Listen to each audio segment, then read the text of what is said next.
In the weeks before polling day in Nicaragua, there seemed little doubt who would win the February election. Under the leadership of Daniel Ortega, the Sandinista government appeared set for a landslide victory. And you know Violeta Chamorro's opposition coalition to be heading for an ignominious defeat. Such assumptions were to prove false. This is a country where the political debate is underlined with much more fundamental issues. And when it came to the vote, these proved crucial. Nicaraguans paid a terrible price for their revolution by incurring the wrath of the United States. Washington's economic sanctions left them stricken with poverty, hunger, and disease. It was a price many couldn't bear any longer, especially given their other sufferings, even more painful and acute. The years of attacks by Contra guerrillas had exacted a heavy toll, not only taking lives, but spreading fear and grief across the nation. To the Contra's paymasters, the war was a necessary means to an end, and rebel leaders were welcome visitors to the White House. That what the Reagan administration did kept hope alive, that the Contras kept hope alive until the day that the Sandinistas could be strong-armed or pushed into a free election. And when that day came, only one candidate had Washington's blessing. With it, substantial financial help to fund the coalition's campaign. It was a winning combination. After the votes were counted, it was Violeta Chamorro who addressed her jubilant supporters as Nicaragua's new president-elect. I repeat my promise to achieve national reconciliation, because only in this way will we be able to have peace and economic well-being. For others, the news was scarcely credible.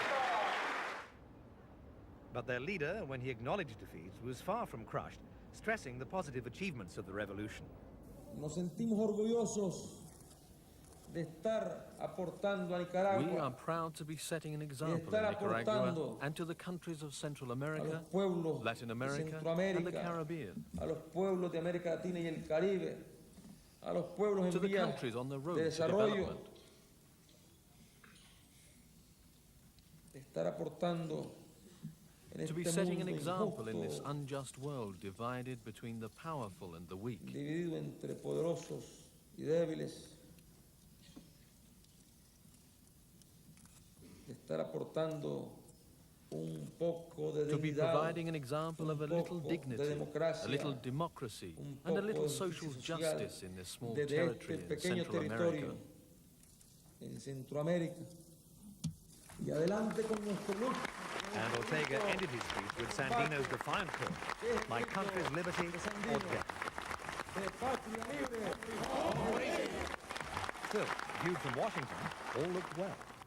Given the clear mandate for peace and democracy, there is no reason at all for further military activity from any quarter, and we hope the ceasefire will be reestablished without delay and respected by all sides.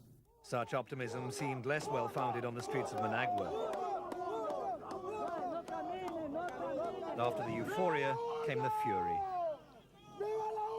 Although high spirits could account for some confrontations, political divisions run deep, and the security forces were identified with the overthrown Sandinistas.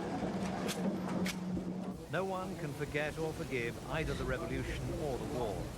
This family owes its right to a home to one and lost two young men to the other. I voted for the Sandinista front because of the death of my sons, and because they gave me this house where I can live peacefully. I'd never owned a house before. Now I can live here and feel secure. For another bereaved mother living in the same Managua shantytown, similar experiences of loss and privation have shaped a very different view of the Sandinistas. It's been 10 years of torture sending those poor boys to die. I gave them one and I have 4 more sons. The Sandinistas are the guilty ones because they've made us hungry. They let us die of hunger. We've no proper clothes or shoes. It's disgraceful. And for them, we lose our sons in the mountains. Whatever Washington's intention, until now, its influence over Nicaragua has hardly been benign.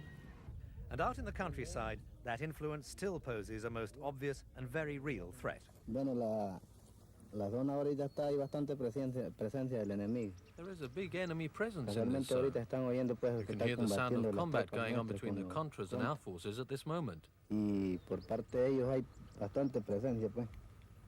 Que There's a large andan number of them, frightening the local people, atemorizando al pueblo using the pues, same con el tactics mismo, they've always used. con la misma actitud que han tenido ellos.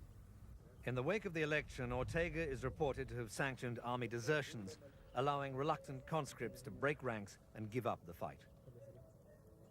Si el The presidente hizo president eso, did that. It's to es see who para is a ver Sandinista quién es and who sandinista y isn't. quién no es Because sandinista. why have a soldier who doesn't want to be Porque here? yo no, por lo menos yo no voy a tener un hombre a huevo. Pues, ahí. Only a few miles away from that particular battlefront lies the town of Ortega. Life has always been a struggle in its shanties.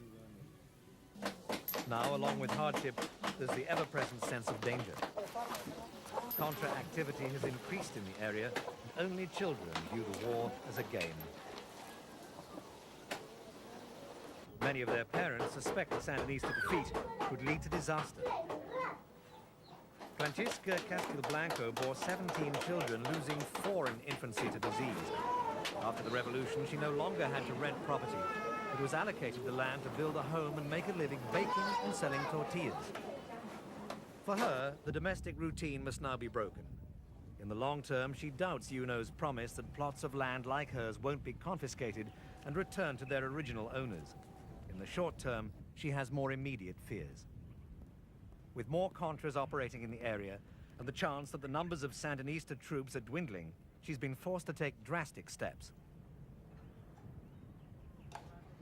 Within days of the election, her community received the means to counter rebel attacks, and local army reservists began classes in weapons training. Reports of such arms distribution have been condemned by Washington, but Francisca and her neighbors would disagree. We have no choice. We have to defend ourselves. We have to defend ourselves, defend our brothers and sisters, and defend our children. Despite the democratic vote and hopes of peace, the after effects of the guerrilla war and Washington's aggressive policies look set to linger on in Nicaragua. Those in the front line find talk of future reconciliation little comfort. For them, the reality of approaching gunfire must be addressed first. Such situations are explosive. The political enmities involved have a long and bloody history. Having lost the election and not won the war, Sandinista supporters could begin to believe they'd have nothing else to lose by restarting the armed struggle. But their leaders appear determined this won't happen. Ortega's watchword seems to be defense, not attack, and his message one of confidence and hope, not panic or despair.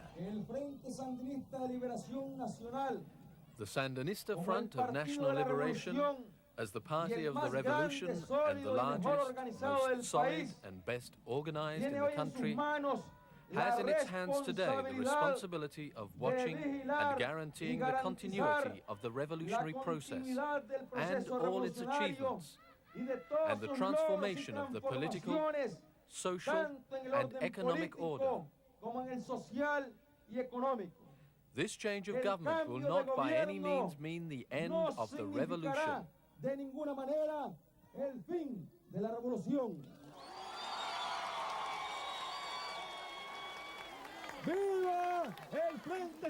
In Nicaragua, the fight for true independence and true freedom is not over yet.